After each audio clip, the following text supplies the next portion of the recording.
En la boda de mi hermana, mis padres exigieron las llaves de mi departamento frente a 200 invitados. Cuando dije que no, mi mamá me abofeteó tan fuerte que mi arete salió volando. Me fui, hice una llamada y 1 hora después, un hombre apareció. Cuando mi mamá vio quién era, empezó a gritar. Si aún no estás suscrito al canal, haz clic en el botón de suscripción y activa la campanita para no perderte ninguna de nuestras historias. Tu apoyo significa todo para nosotros. Si esta historia te parece interesante, déjale un like. También me encantaría saber de qué ciudad eres, déjanos el nombre de tu ciudad en los comentarios. Ahora, empecemos con la historia. Mi nombre es Paloma Rivera, tengo 33 años, y lo que sucedió en la boda de mi hermana todavía es tema de conversación en voz baja en los círculos empresariales de la Ciudad de México. No fue el pastel de 5 pisos ni el vestido de diseñador de mi hermana lo que la gente recuerda. Fue el sonido, seco y brutal, de la mano de mi madre contra mi mejilla, un sonido que silenció a una orquesta de mariachis y a 200 invitados. Y luego, por supuesto, fue la llegada del hombre que lo cambió todo. La gente que me conoce en mi vida profesional me describiría como controlada, estratégica, quizás un poco fría. Como directora creativa en Sol Publicidad, una de las agencias más importantes del país, mi trabajo es crear narrativas convincentes, vender sueños en 30 segundos. Controlo presupuestos de millones de pesos, dirijo equipos de artistas y soy la mujer a la que llaman cuando una marca internacional quiere conquistar el mercado latinoamericano. En ese mundo, mi palabra es ley. Pero en el universo de mi familia, yo era una narrativa fallida. Era la hija mayor que se había desviado del camino, la solterona de 33 años demasiado enfocada en su carrera, una anomalía en un linaje de mujeres que se casaban jóvenes y cumplían con su deber. Mi hermana menor, Gemma, era la obra maestra de mis padres. Ella era el sol alrededor del cual todos orbitábamos. Yo era la sombra, útil para pagar las cuentas, pero siempre mantenida en la periferia. Durante años, acepté este papel con una resignación cansada. Creía, en el fondo de mi corazón, que si trabajaba lo suficiente, si tenía el éxito suficiente, si les daba lo suficiente, un día finalmente me verían. No como una fuente de recursos o una decepción, sino como su hija. Su igual. Ese día, en la boda de Gemma, esa esperanza murió. Llegué a la hacienda de San Miguel, un paraíso de bugambillas y piedra volcánica a las afueras de la ciudad, con la ingenua ilusión de un día de paz, una tregua en nuestra guerra fría familiar. Llegué con la intención de celebrar a mi hermana y, quizás, sentirme parte de algo por una vez. Pero me fui con una declaración de guerra. Y todo, absolutamente todo, comenzó con un comentario casual sobre mi vestido. Un comentario que, como una pequeña grieta en una presa, anunció la inundación que estaba por venir. La hacienda de San Miguel era espectacular, exactamente el tipo de lugar que aparece en las portadas de las revistas de sociedad. Muros de piedra antiguos cubiertos de enredaderas, arcos majestuosos que daban a patios con fuentes y el aire perfumado con el aroma de jazmín y tierra húmeda. Era el escenario perfecto para el cuento de hadas de Gemma, un cuento de hadas cuyo depósito inicial de 500,000 pesos yo había pagado en secreto 3 meses antes, cuando mi padre me llamó con la voz cargada de pánico porque los costos se estaban saliendo de control. Llegué a las 8 de la mañana, 3 horas antes de la ceremonia, para asegurarme de que mi contribución anónima estaba siendo bien utilizada. Encontré a mis padres en el salón principal, supervisando los arreglos florales. Mi madre, Casilda, me vio y su sonrisa tensa no llegó a sus ojos. Me escaneó de arriba abajo, deteniéndose en mi vestido de seda azul marino, una pieza elegante y minimalista de un diseñador mexicano de vanguardia. Ese vestido parece de junta, no de fiesta, Paloma, fue su saludo. No un hola, no un ¿cómo estás? Solo una crítica velada. Gemma está arriba, probándose el velo. Deberías verla, parece un ángel. Una verdadera novia. Buenos días, mamá. Me alegro de que Gemma esté feliz, respondí, mi voz más neutral de lo que me sentía. El vestido me había costado una pequeña fortuna, pero sabía que cualquier cosa que yo eligiera sería incorrecta. Si fuera demasiado llamativo, estaría tratando de eclipsar a la novia. si era demasiado simple, no estaba respetando la ocasión. Era un juego que no podía ganar. Mi padre, Ricardo, se acercó, dándome una palmada torpe en el hombro. Paloma, qué bueno que llegaste. Revisa el plano de las mesas, ¿quieres? Pero, por favor, no empieces a mover todo. Es el día de tu hermana, deja que las cosas fluyan. Asentí, mordiéndome la lengua para no señalar que el plano de las mesas era un desastre diplomático. Había sentado a dos de sus socios, que se odiaban abiertamente, uno frente al otro. Pero señalarlo solo me ganaría la etiqueta de controladora y difícil. En su lugar, me acerqué a una de las mesas y noté los centros de mesa. Eran hermosos, cascadas de rosas blancas y orquídeas. También eran exactamente los que yo había sugerido y pagado extra, después de que mi madre se quejara de que los que incluía el paquete eran corrientes. Justo en ese momento, la escuché hablar con mi tía Lidia, que acababa de llegar. Sí, los arreglos son divinos, dijo mi madre, como si fuera la curadora de un museo. Siempre he tenido buen ojo para estas cosas, ya sabes. El buen gusto es algo con lo que se nace. Me quedé allí, de pie junto a un pilar de cantera, mirando las flores que yo había elegido, en el lugar que yo había asegurado, y escuchando a mi madre llevarse el crédito. Era una metáfora perfecta de mi vida dentro de esa familia. Yo era la infraestructura invisible, el andamiaje que sostenía su hermosa fachada, pero nunca la arquitecta reconocida. Era una sensación familiar, un dolor sordo y antiguo al que estaba acostumbrada. Pero ese día, por alguna razón, se sentía más afilado, más insoportable. Mientras ajustaba una tarjeta con el nombre de un invitado en la mesa principal, mi mente se deslizó hacia el pasado, abriendo la puerta de mi museo personal de decepciones. La primera vitrina, la más polvorienta, contenía un recuerdo de hace 11 años, el día de mi graduación de la universidad. Me había graduado con honores, la primera en mi familia en hacerlo. Había trabajado sin descanso durante 4 años, haciendo malabares con 2 trabajos de medio tiempo para no pedirles dinero, estudiando hasta la madrugada en la biblioteca. Estaba hinchada de orgullo, con mi toga y mi birrete, esperando en la explanada de la facultad. Les había dicho que la ceremonia era a las 10 en punto. Aparecieron a las 11:15, justo cuando la gente comenzaba a dispersarse. Mi madre llevaba una expresión de mártir. «Ay, Paloma, había un tráfico imposible», dijo, aunque sabía que vivían a 20 minutos sin tráfico. Mi padre parecía distraído, mirando su reloj. «¿Ya te dieron el papelito ese?», preguntó. El papelito era mi título universitario, el resultado de miles de horas de esfuerzo. Tomaron las fotos obligatorias. En cada una, yo sonreía con una mueca forzada, el peso del birrete nada comparado con el peso en mi pecho. Ellos sonreían también, pero sus ojos estaban en otro lugar. Después de 15 minutos, mi padre carraspeó. «Bueno, tenemos que irnos. Gemma tiene su recital de ballet a la 1 y no podemos llegar tarde. Es el papel principal, ya sabes, es la reina de las flores». Gemma tenía entonces 15 años. Su recital era importante, por supuesto.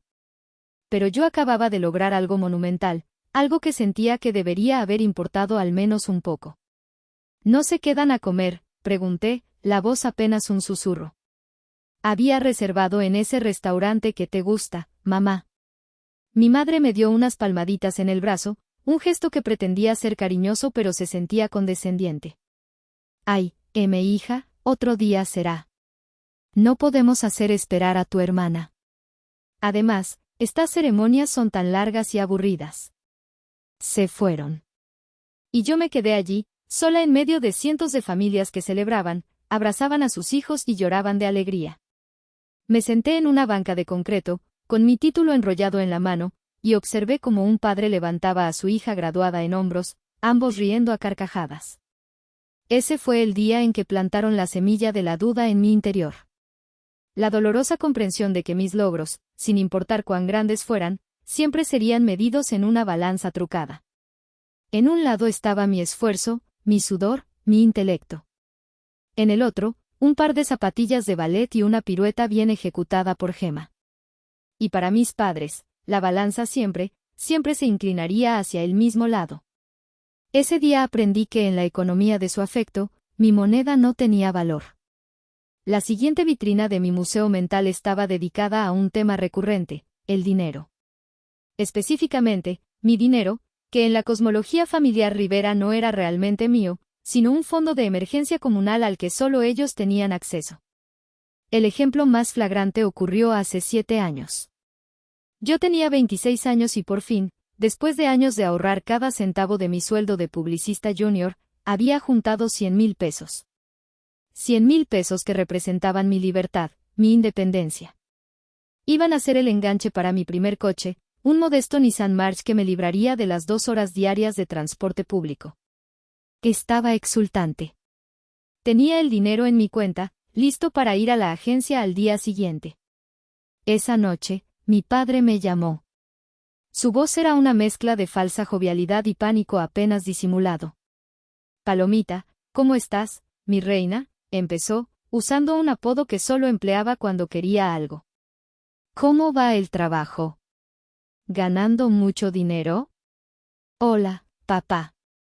Todo bien, respondí, cautelosa. Después de 5 minutos de charla trivial, soltó la bomba. Oye, hija, fíjate que estamos planeando la fiesta de 15 años de tu hermana Gema. No eran 15, eran 18. Pero en su mente, Gema era su eterna princesa. Y bueno, ya sabes cómo es tu madre, quiere que todo sea perfecto. Que sus amigas no digan que escatimamos.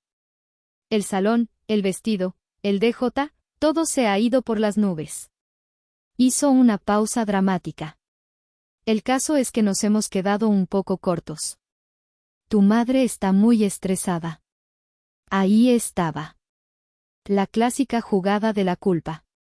No se trataba de dinero, se trataba de la paz mental de mi madre. ¿Cuánto necesitan?, pregunté, ya sintiendo un nudo de hielo en el estómago. Pues, 100,000 pesos nos ayudarían a salir del apuro, dijo, como si fuera la cantidad más razonable del mundo. 100,000 pesos. Exactamente la cantidad que yo tenía. No podía ser una coincidencia. Mi madre debió haber visto mis estados de cuenta, que todavía llegaban a la casa familiar. Papá, ese es todo mi ahorro para el coche, le dije, mi voz temblando ligeramente. ¿Un coche?, exclamó, como si fuera el capricho más frívolo. Hija, por favor. Un coche puede esperar. Pero los 18 años de tu hermana solo son una vez. Es por la familia, Paloma. Para mantener las apariencias. Te lo devolveremos en cuanto cerremos el proyecto de Santa Fe, te lo juro. Sabía que el proyecto de Santa Fe era una quimera. Sabía que no vería ese dinero de vuelta. Pero la presión era inmensa. La imagen de mi madre, estresada, la idea de ser la culpable de que la fiesta de mi hermana no fuera perfecta, el mantra de «es por la familia». Era un chantaje emocional perfectamente ejecutado. Al día siguiente, en lugar de ir a la agencia de coches, fui al banco y transferí los 100,000 pesos a la cuenta de mi padre. La fiesta de Gema fue un espectáculo extravagante.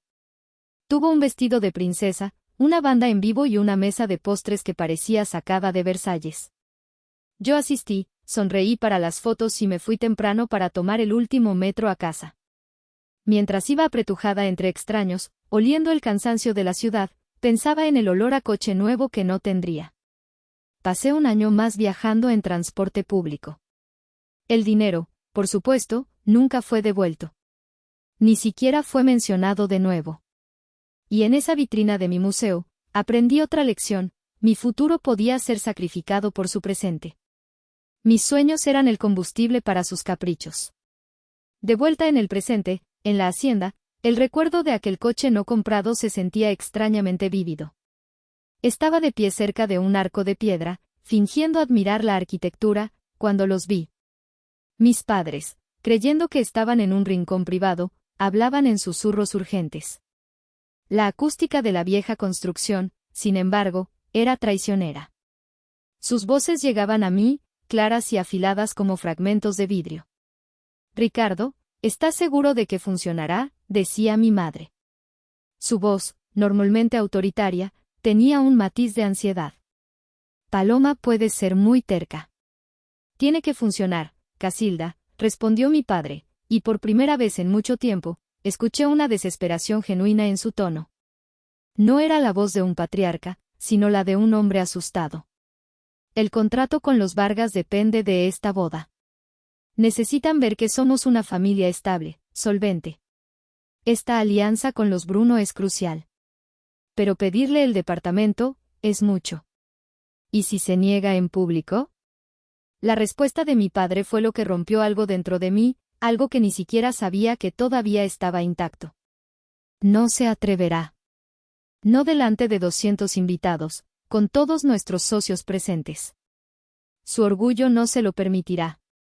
La haremos sentir culpable, diremos que es por la felicidad de su hermana. Funcionará. Y entonces, mi madre añadió la frase que se convirtió en el epitafio de cualquier amor filial que yo pudiera haber sentido. Su voz goteaba un desdén que me heló los huesos. Además, dijo con una risita amarga, una mujer solterona como ella, ¿para qué demonios quiere un departamento tan grande? No tiene familia con quien llenarlo. Es un desperdicio. Un desperdicio. Mi vida, mi éxito, el santuario que había construido con 10 años de sangre, sudor y noches sin dormir, todo reducido a un desperdicio, porque no encajaba en su definición de una vida plena. El dolor fue tan agudo, tan inesperado, que me quedé sin aliento. No fue la conspiración para quitarme mi hogar lo que me destrozó. Fue la fría y casual crueldad con la que descartaron mi existencia entera. En ese instante, algo cambió. La paloma que había llegado a esa boda esperando, anhelando, una migaja de aceptación, se desvaneció. La tristeza que había cargado durante años no se convirtió en ira, sino en algo mucho más frío y peligroso, claridad. Vi a mi familia por lo que realmente eran. No padres imperfectos, sino estrategas egoístas.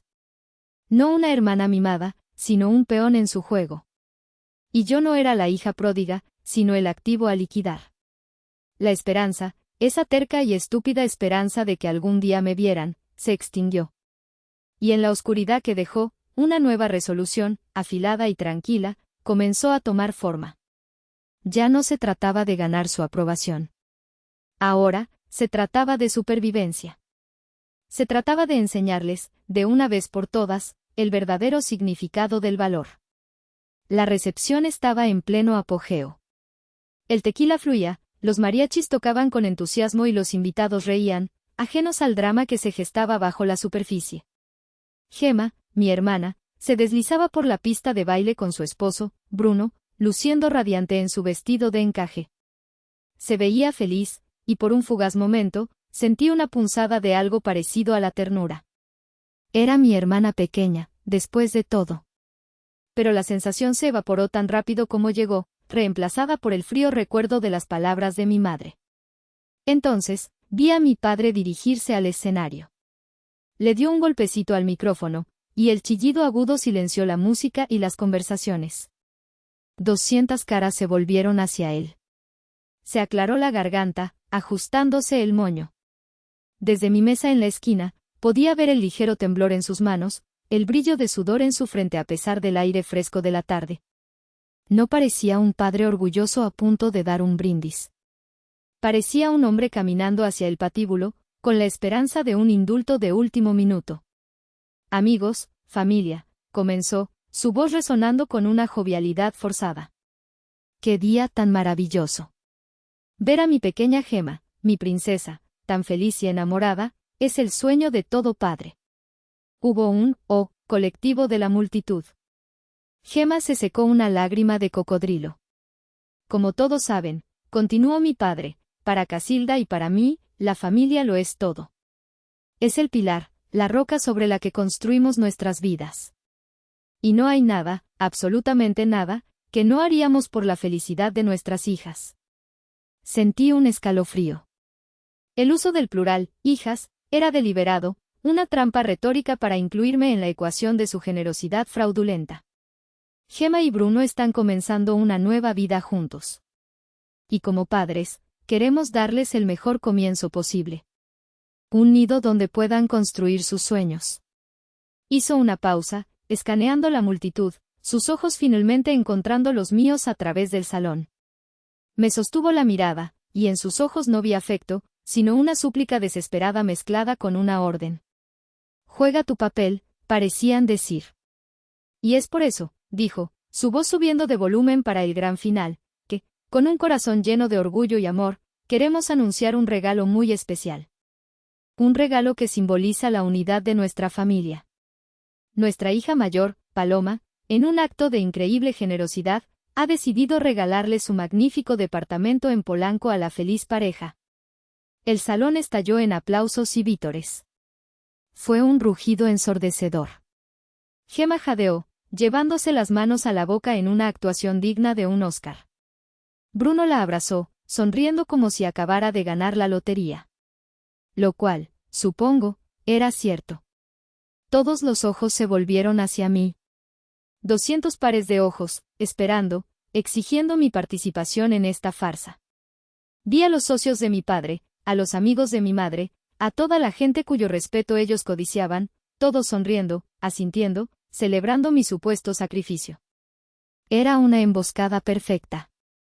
Me habían arrinconado, usando la presión social como un arma, convirtiendo mi hogar en un regalo público sin mi consentimiento.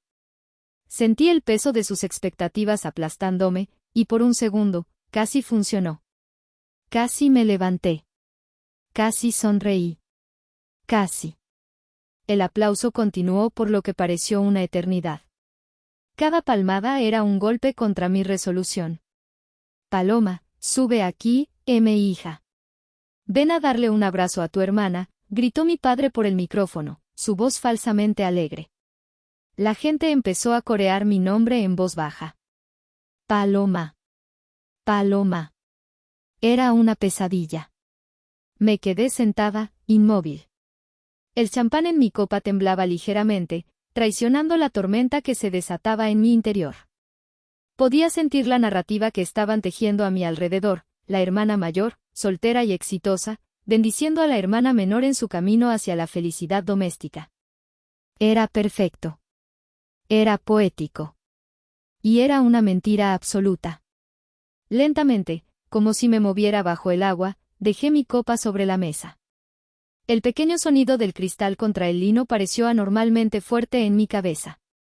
Me puse de pie. El aplauso se intensificó, pensando que me dirigía al escenario. Pero no di un paso.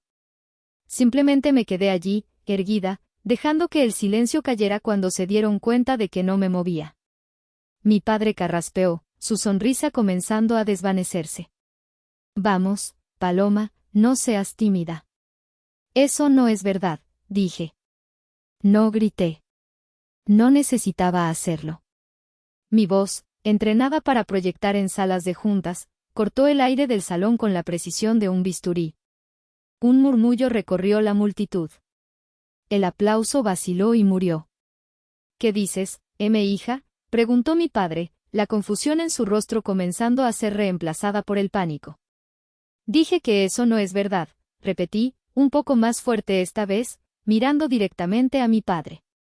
Nadie discutió esto conmigo. El silencio ahora era total. Podías oír el zumbido de las luces del techo. Vi la cara de mi padre enrojecer. Paloma, por favor, dijo a través de dientes apretados, todavía aferrado al micrófono. No seas egoísta. No en el día de tu hermana. Ser egoísta es regalar la propiedad de otra persona sin su permiso, papá, respondí, manteniendo mi voz firme y nivelada. Esto es inapropiado. Si quieres discutir algo, podemos hacerlo en privado. Fue entonces cuando mi madre intervino. Se levantó de la mesa principal y le arrebató el micrófono a mi padre. Su rostro era una máscara de furia justa. No hay nada que discutir, ladró, su voz retumbando por los altavoces. Es un regalo de la familia. Y tú eres parte de esta familia, te guste o no. Es mi propiedad, mamá, afirmé, cada palabra deliberada. Comprada con mi dinero. Ganada con mi trabajo. Y no he aceptado nada. los murmullos se convirtieron en jadeos audibles.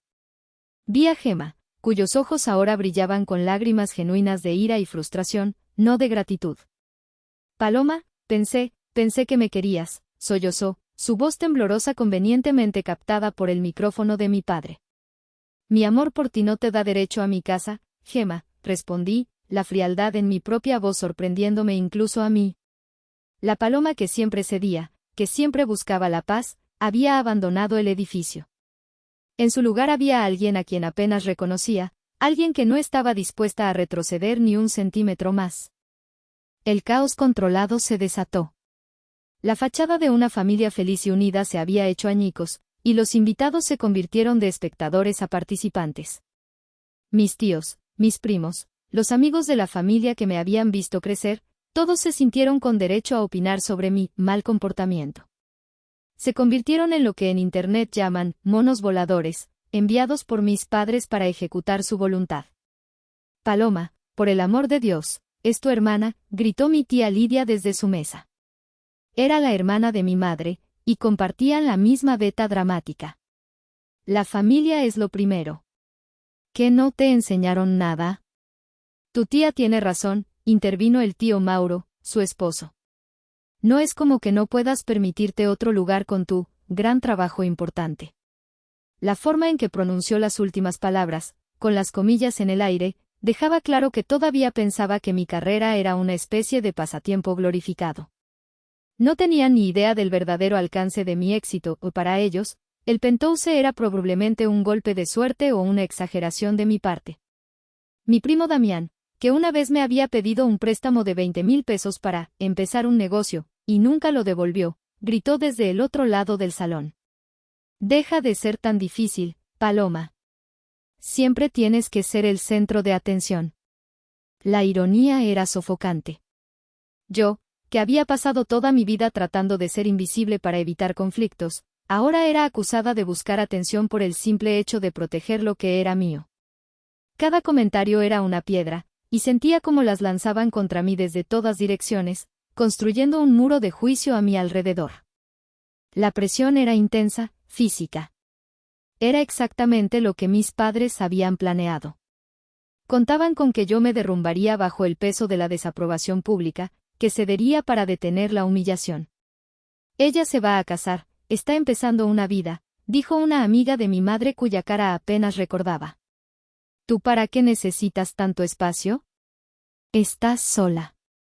Esa fue la frase que resonó, la misma lógica venenosa que mi madre había usado en su conversación secreta. Mi estado civil se estaba utilizando como un arma, como una justificación para despojarme. Mi éxito era irrelevante, pero mi soledad era aparentemente un crimen que me hacía indigna de mi propio hogar. Miré a mi alrededor, a las caras de estas personas que se suponía que eran mi familia, mi comunidad. Y no vi amor ni preocupación. Vi un tribunal. Un jurado que ya me había declarado culpable de ser demasiado independiente, demasiado ambiciosa, demasiado yo. Y en ese momento, supe que no importaba lo que hiciera, nunca sería suficiente. Ceder no me compraría su amor, solo su desprecio. Me verían como una tonta fácil de manipular. Así que me mantuve firme. Respiré hondo, anclándome al suelo.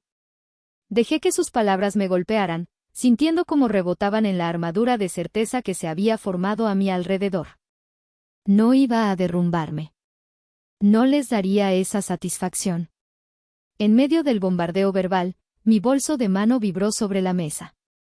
Con un movimiento deliberado, lo abrí y saqué mi teléfono.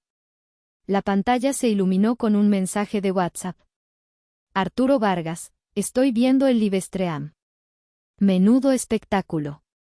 Di la palabra y actuó. Arturo. Mi jefe. Mi mentor.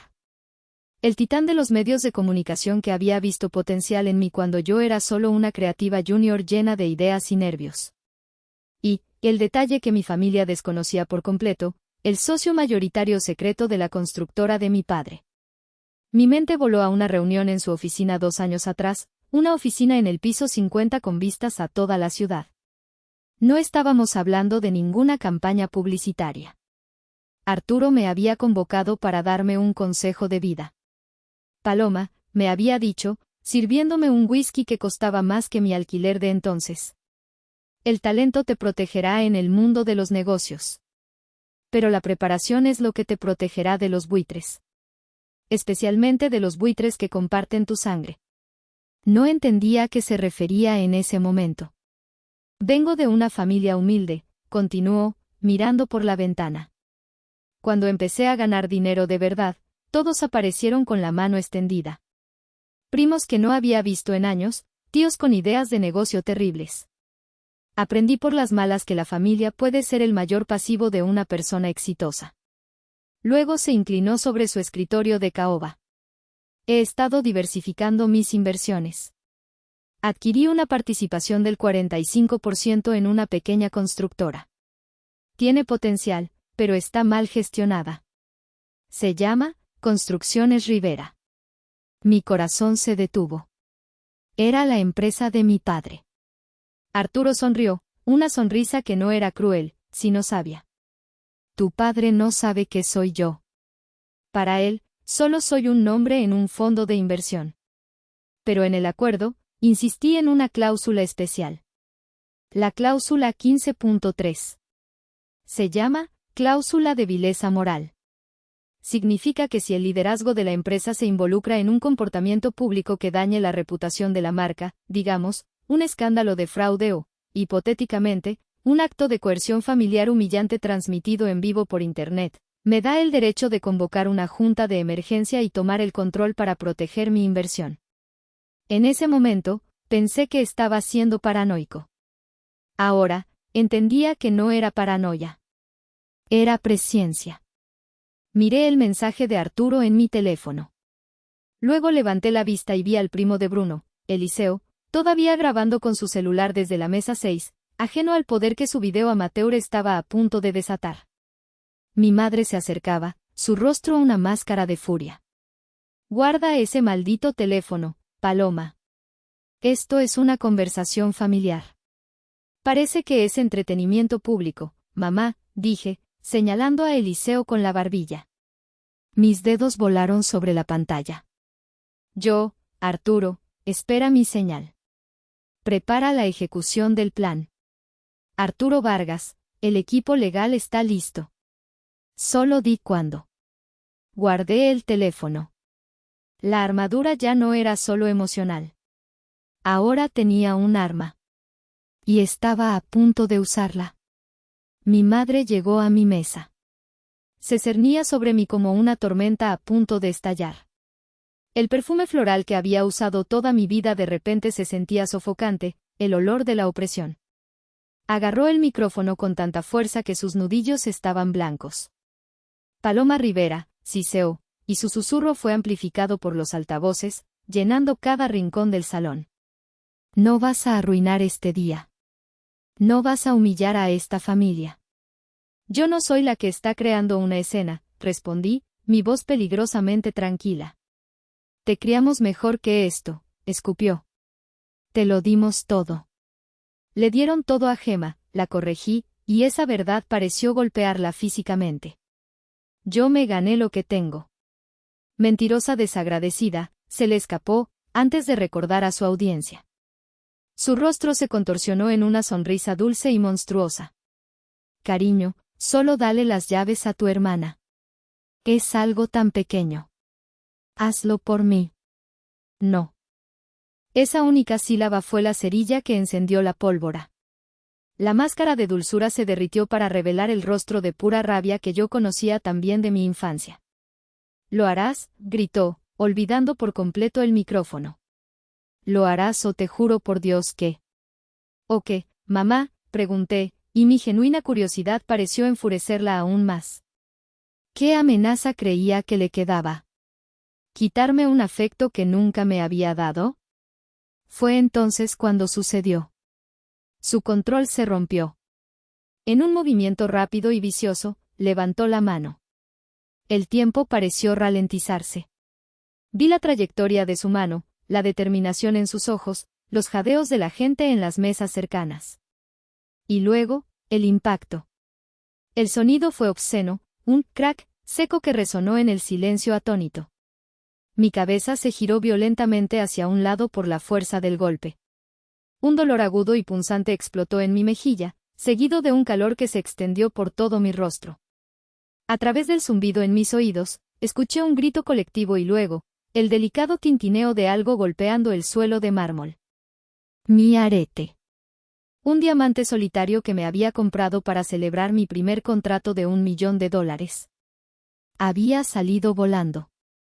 El silencio que siguió fue absoluto, pesado, como si todo el aire hubiera sido succionado del salón. La banda se había callado. Los camareros estaban congelados en su sitio. Incluso el fotógrafo había bajado su cámara.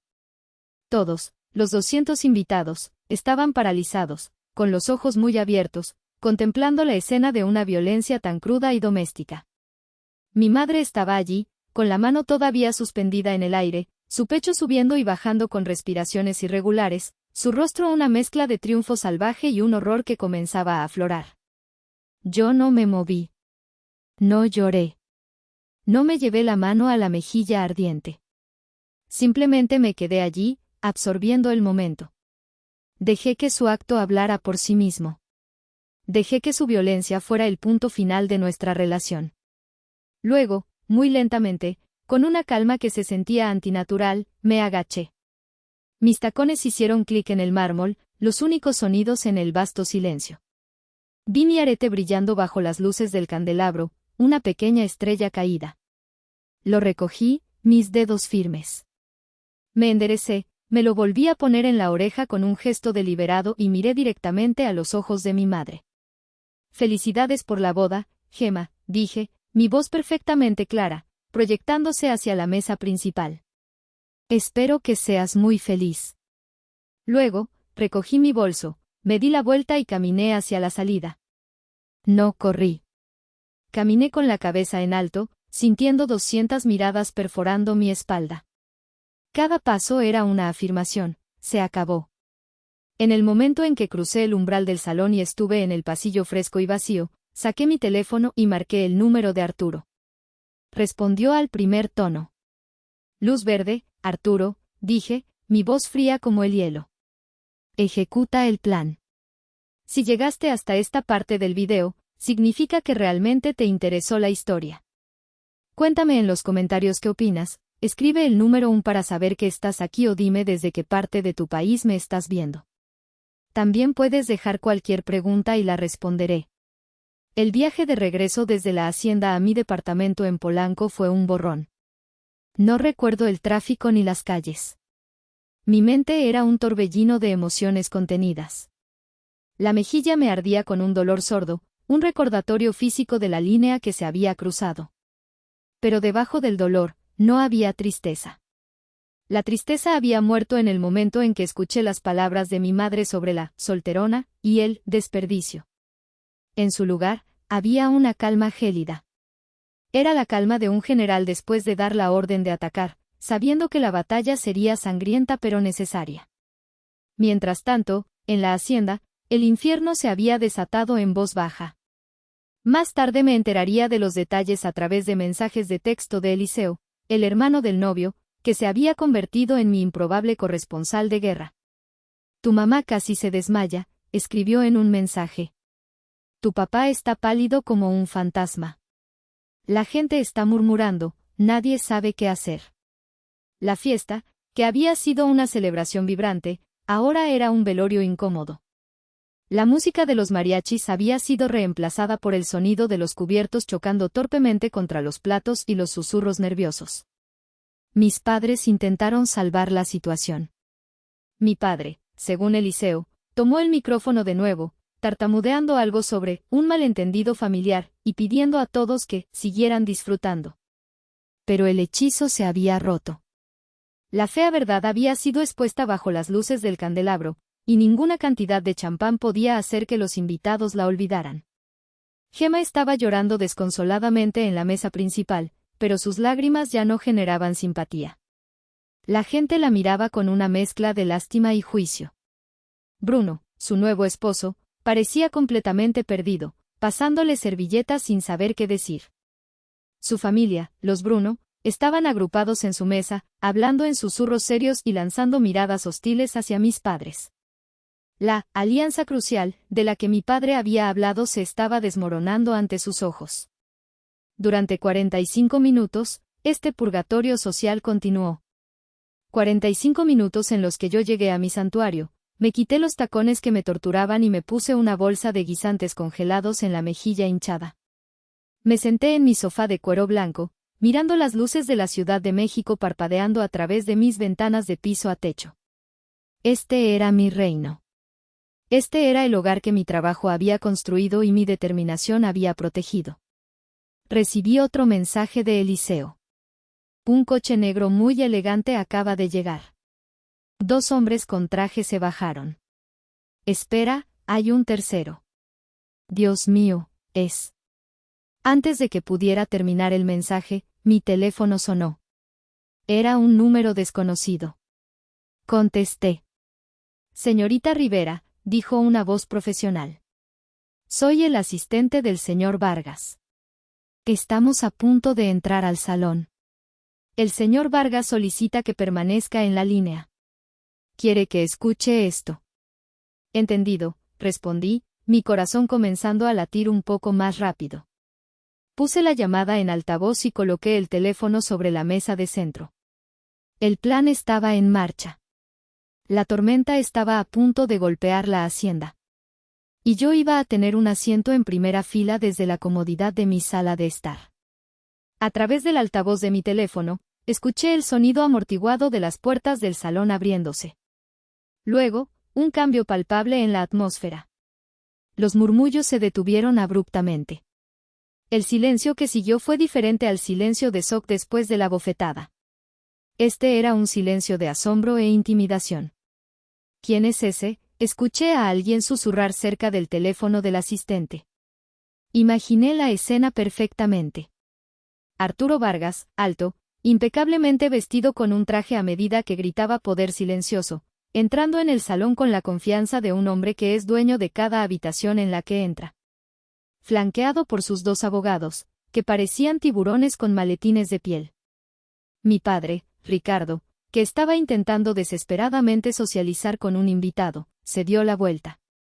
A través del teléfono, escuché un pequeño sonido ahogado, como si se le hubiera ido el aire. Dios mío, es Arturo Vargas, escuché la voz de mi padre, apenas un susurro aterrorizado. El nombre pareció electrificar la habitación. Arturo Vargas no era solo un empresario, era una leyenda en la Ciudad de México. Un hombre hecho a sí mismo que había construido un imperio mediático desde cero. Su rostro aparecía en las portadas de Forbes y Expansión. Era el hombre con el que mi padre había estado suplicando una reunión durante el último año, el inversionista fantasma que sostenía el futuro de su compañía en sus manos. Mi madre, que estaba tratando de consolar a Gemma, levantó la vista, irritada por la interrupción. Su irritación se convirtió en confusión, y luego en pánico cuando vio la cara de mi padre. ¿Qué pasa, Ricardo? ¿Quién es ese hombre? Arturo no perdió el tiempo. Caminó directamente hacia la mesa principal, sus pasos resonando en el suelo de mármol. Los invitados se apartaron a su paso como si el mar se abriera. Se detuvo frente a mis padres. Ricardo. Casilda, dijo Arturo, su voz tranquila pero con un filo de acero. No les ofreció la mano. Necesito un micrófono. Un camarero, con los ojos muy abiertos, se apresuró a traerle uno. Arturo lo tomó y se dirigió a la multitud atónita. Buenas noches. Mi nombre es Arturo Vargas. Lamento interrumpir su celebración, pero ha llegado a mi atención un asunto de negocios urgente que debe ser tratado públicamente, ya que fue iniciado públicamente. Se giró hacia su asistente. Conecta la llamada. El asistente sacó un pequeño altavoz Bluetooth de su bolsillo, lo sincronizó con su teléfono y lo colocó sobre la mesa. Y de repente, mi presencia llenó la habitación. Hola, papá. Hola, mamá, dije, mi voz saliendo clara y firme a través del altavoz. Creo que tenemos algunas cosas que aclarar. Escuché un grito agudo y ahogado. Era mi madre. El sonido de su terror fue la primera nota de la sinfonía de mi venganza. Había visto al hombre misterioso del que hablaba el titular de mi historia, y estaba empezando a entender. Ricardo, por otro lado, estaba mudo. El hombre que había intentado robar la casa de su hija para impresionar a sus socios de negocios ahora se enfrentaba al hombre que podía destruir su negocio con un chasquido de dedos. El cazador se había convertido en la presa. Y la carnada, la hija invisible que él había subestimado tan garrafalmente, estaba a punto de cerrar la trampa. Paloma, balbuceó mi padre, su voz apenas reconocible. ¿Qué significa esto? Señor Vargas, no entiendo. Permíteme explicarte, Ricardo, intervino Arturo, su tono glacial. La primera aclaración de esta noche es sobre el estatus profesional de tu hija. Se giró ligeramente para dirigirse a los invitados, que estaban completamente cautivados. Muchos de ustedes conocen a Paloma como la hija mayor de los Rivera. Permítanme presentarles a la mujer que yo conozco, Paloma Rivera, la directora creativa más brillante de mi agencia, Sol Publicidad. La mente maestra detrás de la campaña de cerveza Corona que aumentó sus ventas en un 30% el año pasado. El cerebro que aseguró la cuenta de Aeroméxico, un contrato de 200 millones de pesos. Un jadeo colectivo recorrió el salón. Vi en mi mente las caras de mis tíos y primos, sus expresiones de suficiencia convirtiéndose en incredulidad. El magnífico departamento en Polanco que intentaron confiscar esta noche, continuó Arturo, no fue un golpe de suerte. Fue su bono de desempeño por asegurar la cuenta de Samsung para toda Latinoamérica. Un bono que yo mismo autoricé. El primer pilar de su narrativa, el de Paloma como una hija fracasada con un trabajo de pasatiempo, se había derrumbado. Ahora venía el segundo. Lo que nos lleva a la segunda aclaración, dijo Arturo, su mirada fija en mi padre. Ricardo, durante el último año, has estado tratando desesperadamente de reunirte con el principal inversor de tu empresa, un socio silencioso que posee el 45% de Construcciones Rivera. Mi padre asintió, mudo, como un hombre en una pesadilla. Bueno, felicidades. La reunión es ahora, dijo Arturo con una sonrisa gélida. Soy yo. Si el silencio anterior había sido tenso, este era sofocante. El rostro de mi padre perdió todo color. Pasó de pálido a un gris enfermizo. Se tambaleó ligeramente, agarrándose al borde de la mesa para mantenerse en pie. Mi madre lo miraba, con la boca abierta, la comprensión finalmente amaneciendo en su rostro horrorizado. El hombre que era el jefe de su odiada hija era también el dueño de su marido. Y eso, Ricardo, nos lleva a la tercera y última aclaración de la noche, dijo Arturo, su voz bajando a un tono mortalmente serio. Uno de sus abogados dio un paso adelante y colocó un pesado portafolio sobre la mesa frente a mi padre. Lo abrió para revelar un contrato grueso, con una sección marcada con una pestaña amarilla. Cuando invertí en tu compañía, insistí en una cláusula que mi equipo legal llama, con bastante acierto, la cláusula de vileza moral. La cláusula 15.3, para ser exactos. El abogado señaló el párrafo resaltado.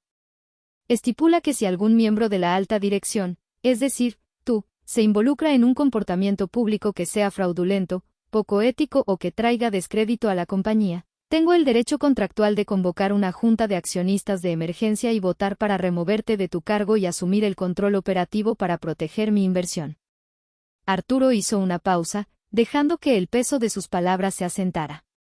Ahora, yo diría que intentar coaccionar públicamente a tu hija para que entregue una propiedad de 30 millones de pesos, y luego permitir que tu esposa la agreda físicamente frente a 200 testigos, muchos de los cuales son tus propios socios comerciales, cae directamente dentro de la definición de comportamiento que trae descrédito. Esto es un chantaje, susurró mi madre, su voz temblorosa. No, Casilda, respondí a través del altavoz, mi voz resonando en el salón silencioso. El chantaje fue lo que ustedes intentaron hacerme. Esto se llama consecuencias. Arturo cerró el portafolio con un golpe seco que hizo que mi padre saltara. Tienes 48 horas, Ricardo. 48 horas para emitir una disculpa pública completa y sincera a Paloma. Reconocerás sus logros. Afirmarás su derecho a su propiedad. Y te retirarás de su vida. Casilda, tú harás lo mismo. Oh, en 48 horas y 1 minuto, convocaré esa junta. Y te garantizo, Ricardo, que te quedarás sin nada. La destrucción fue total. No fue una batalla. Fue una aniquilación. Y cada palabra había sido tan satisfactoria como me la había imaginado. La onda expansiva de la revelación de Arturo destrozó lo que quedaba de la boda.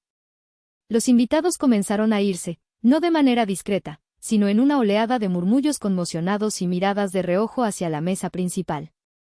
Vi, en mi imaginación, a los socios de mi padre acercándose no para felicitarlo, sino para excusarse apresuradamente, sus rostros una mezcla de vergüenza y cálculo empresarial.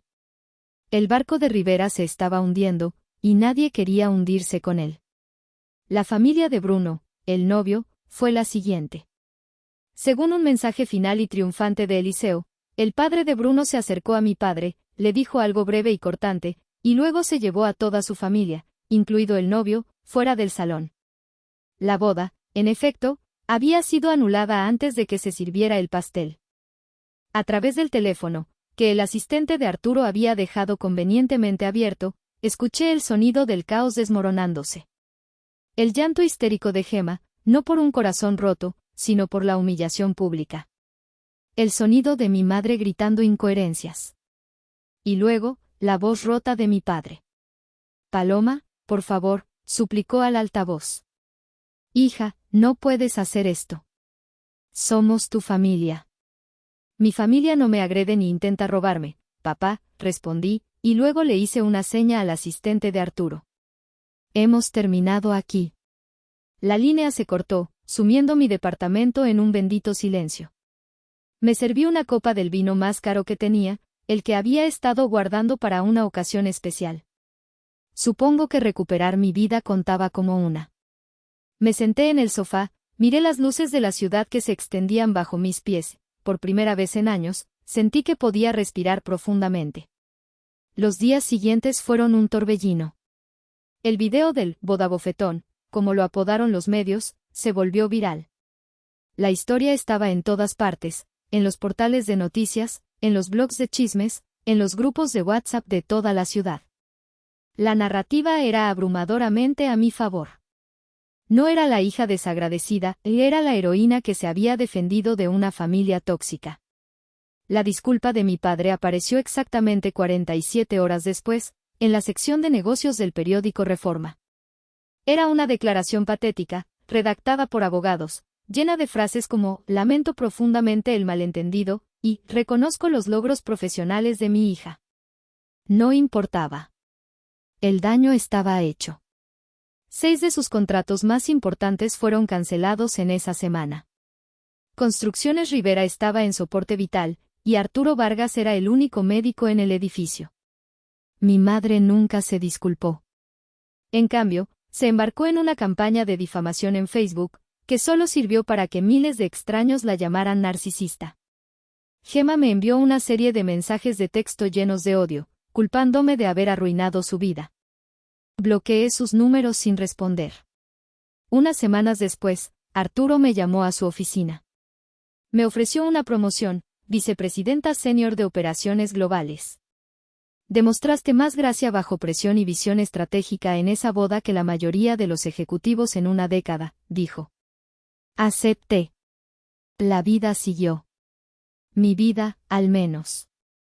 La de ellos se estancó en las ruinas que ellos mismos habían creado. Unos meses más tarde, estaba tomando un café con Arturo en la terraza de un hotel. El sol de la tarde bañaba la ciudad en una luz dorada. Hablamos de trabajo, de nuevos proyectos, de la vida. Le conté que había donado una parte significativa de mi aumento a un refugio para mujeres que escapaban de situaciones de abuso. Él asintió, con una mirada de aprobación. La gente te llamará vengativa, Paloma, me dijo, removiendo su espresso. Probablemente lo digan. Quizás lo soy, admití, mirando el horizonte. Pero cuando estoy sentada aquí, en esta paz que luché tanto por conseguir, me pregunto, ¿realmente tenía otra opción? La pregunta quedó flotando en el aire, mezclándose con el murmullo de la ciudad. Y por primera vez, no necesitaba que nadie más respondiera por mí.